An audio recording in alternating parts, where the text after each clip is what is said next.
السلام علیکم ورحمۃ اللہ وبرکاتہ۔ بسم اللہ الرحمن الرحیم۔ ناظرین، آج کے اس رومانٹک اور دلچسپ ناول کے لاسٹ رومانٹک اور دلچسپ ایپیسوڈ میں جس پر آج ناول کا اختتام ہو رہا ہے، اس میں آپ دیکھیں گے کہ ہانیہ سمر اور جنت کو ایک ساتھ نہیں دیکھ سکتی تھی، ان سے حسد کرتی تھی۔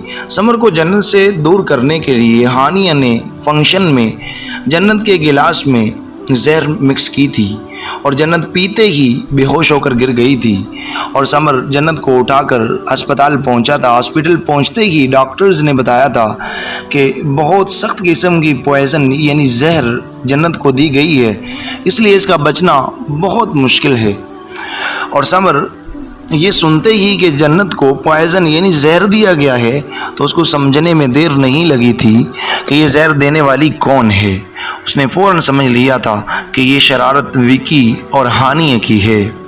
تو سمر یہ سنتے ہی سمر نے گن اٹھائی، اور گن اٹھاتے ہی سمر ہاسپٹل سے نکل کر ہانیہ اور وکی کو ختم کر دینا چاہتا تھا۔ آیا سمر ہانیہ اور وکی کو ختم کر دینے میں یعنی قتل کر دینے میں کامیاب ہوگا یا نہیں؟ آیا جنت کو یہ ڈاکٹرز ٹریٹمنٹ کے ذریعے بچا پائیں گے یا نہیں؟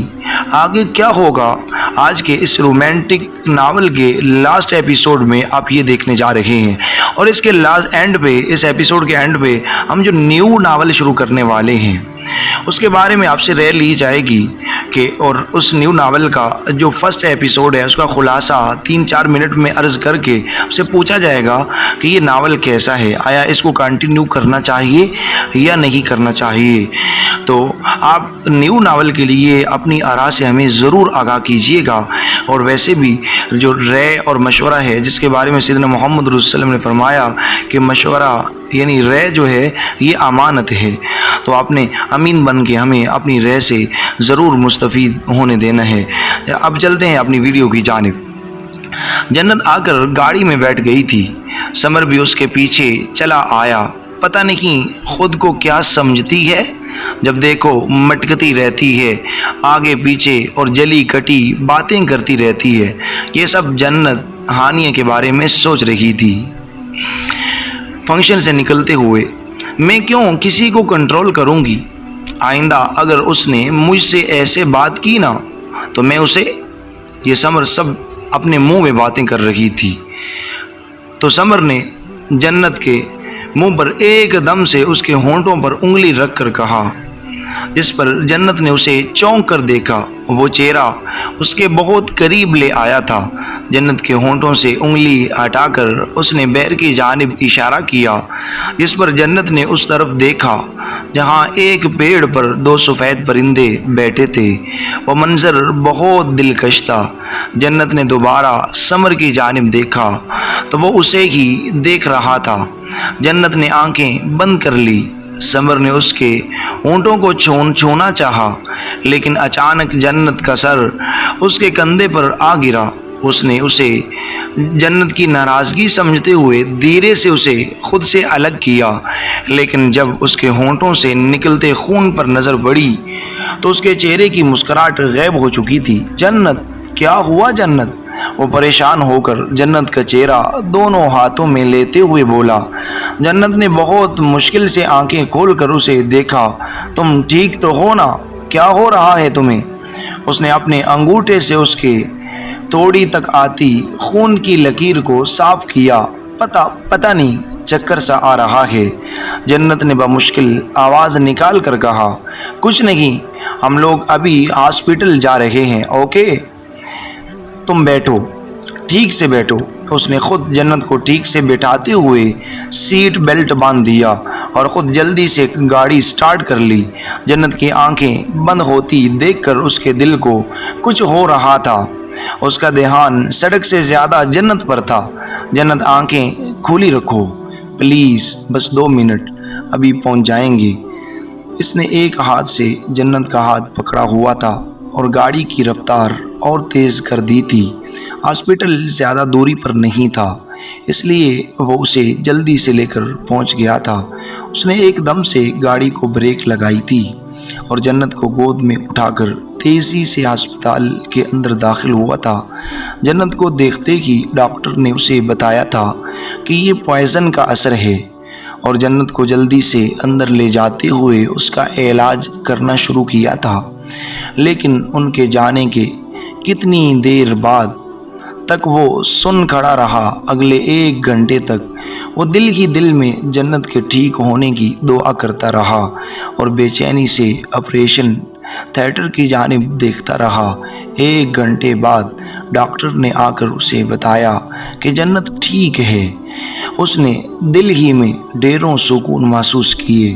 ڈاکٹر نے اسے یہ بھی بتایا کہ زہر بہت تیز تھا، اور اگر وہ جنت کو جلدی نہ لے کر آتا تو مشکل ہو سکتی تھی، اور اس سے آگے سمر سننا نہیں چاہتا تھا، نہ سوچنا چاہتا تھا۔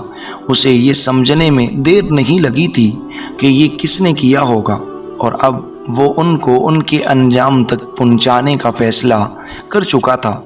جنت کو کھونے کے خیال سے ہی اس کے اندر ایک جنون سا آ گیا تھا، ان لوگوں سے بدلہ لینے کے لیے جنہوں نے یہ کیا تھا۔ 2 دن لگے تھے جنت کو ٹھیک ہو کر گھر آنے میں، اور ان 2 دنوں تک سمر نے اسے ایک پل کے لیے بھی اکیلا نہیں رہنے دیا تھا۔ ہر پل ہر وقت وہ اس کے سامنے رہا۔ اس نے جنت کو بستر پر لیٹا کر کمفرٹر ٹھیک سے اڑا دیا تھا۔ تم ریسٹ کرو، میں تھوڑی دیر تک ہی واپس آ جاؤں گا، وہ سنجیدگی سے کہتے ہوئے باہر جانے لگا۔ لیکن جب اس کی شرٹ اوپر اٹھی اور جنت نے اس کے پاس گن دیکھی تو اسے جلدی سے آواز دی، سمر سمر۔ سمر نے اس کی جانب دیکھا۔ جنت نے ہاتھ بڑھا کر اسے قریب آنے کا اشارہ کیا، جس پر وہ اس کے پاس آیا اور بیڈ پر بیٹھ گیا۔ کہاں جا رہے ہو تم؟ اس نے اٹھ کر دونوں ہاتھوں سے سمر کا ہاتھ پکڑا ہوا تھا۔ کچھ کام ہے، ابھی آ جاؤں گا۔ نہیں، پہلے بتاؤ کہاں جا رہے ہو؟ جنہوں نے تمہیں تکلیف پہنچائی ان سے بدلہ لینے۔ سمر نے اس کی جانب دیکھ کر صاف صاف بتا دیا۔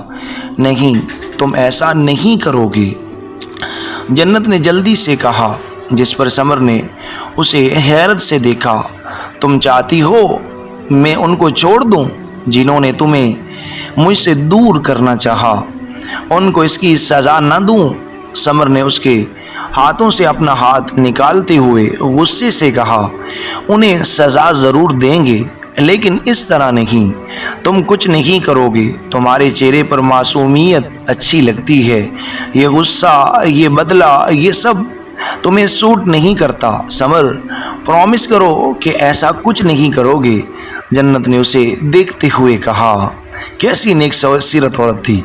سمر نے اس کے چہرے پر ہاتھ رکھتے ہوئے اس کی پیشانی سے پیشانی ٹکا دی۔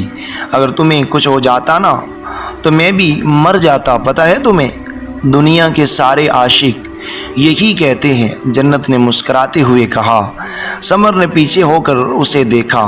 لیکن تم ہی تو کہتی ہو نا کہ میں پاگل ہوں، کچھ بھی کر سکتا ہوں، تو کیا میں یہ نہیں کر سکتا؟ لیکن اب تو میں زندہ ہوں نا، اور مجھے لگتا ہے تمہیں اس ہانیہ ٹائپ کی لڑکیوں سے بچائے رکھنے کے لیے میرا ہونا بہت ضروری ہے۔ سمر بھی اس کی بات پر مسکرایا، اور میرے جینے کے لیے بھی تم بہت ضروری ہو، سمر نے کہتے ہوئے اس کے ہاتھ پر اپنے ہونٹ رکھ دیے۔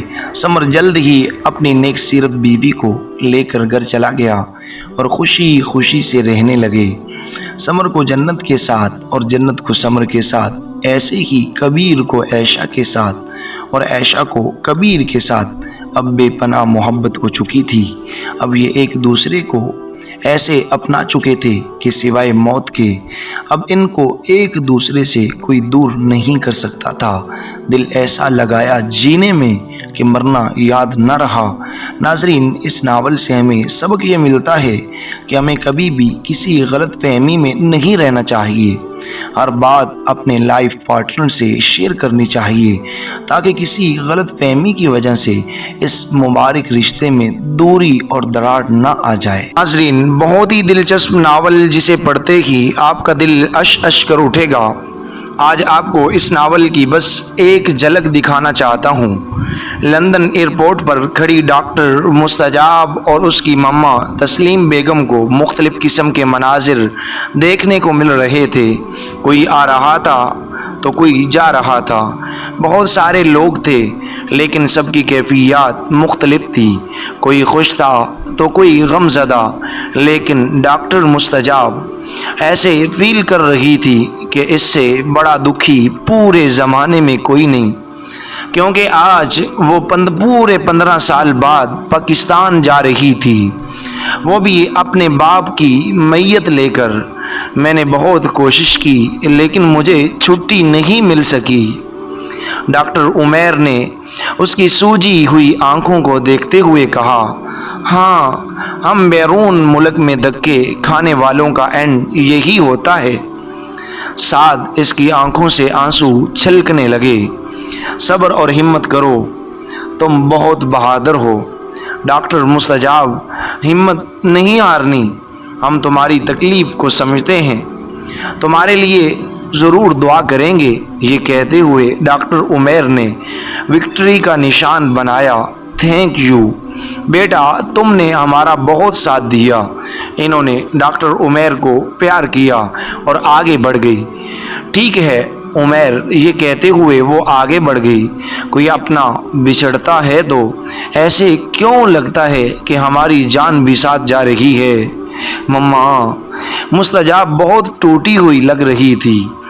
غمزدہ تو تسلیم بیگم بھی بہت زیادہ تھی، کیونکہ وہ بھی اپنی جان سے پیارے شور کو کھو چکی تھی، لیکن انہوں نے مستجاب کو بہت حوصلہ دیا۔ بیٹا حوصلہ کرو، ابھی تو زندگی میں بہت ساری جگہوں پر حوصلے اور ہمت کا امتحان ہونا ہے۔ ان کو پتہ تھا کہ ان کے سسرال والوں نے ان کو کبھی بھی تسلیم نہیں کیا۔ پتہ نہیں ان لوگوں کے نفرت انگیز رویوں کو دیکھ کر ڈاکٹر مستجاب کے دل پہ کیا گزرے گی۔ یہ ماں اپنی پیاری بیٹی کے لیے سوچ رہی تھی، اپنے بچھڑے ہوئے بابا کو کتنا یاد کرے گی۔ نہ جانے کتنے دکھ میری بچی کے سر پر منڈلا رہے ہیں۔ اب تو تسلیم بیگم بھی یہ ساری باتیں یاد کر کر کے رو پڑی تھی، اپنے جان سے پیارے شور کو یاد کر کے۔ کیوں چھوڑ کر چلے گئے ہو مجھے ان تکلیفوں میں؟ تو اب تسلیم بیگم جو ہے وہ اپنے آنسوؤں پر بے قابو ہو چکی تھی، اس کی آنکھیں لگاتار آنسو برسا رہی تھی۔ ناظرین، یہ تو میں نے آپ کو اپنے نیو ناول کی فرسٹ ایپیسوڈ کی ایک جھلک آپ کے سامنے رکھی ہے، اور اگر آپ یہ چاہتے ہیں کہ اس ناول کو کنٹینیو رکھا جائے تو پلیز آپ کومنٹس باکس میں اپنی رائے کا اظہار ضرور کیجیے گا۔ جزاکم اللہ خیر۔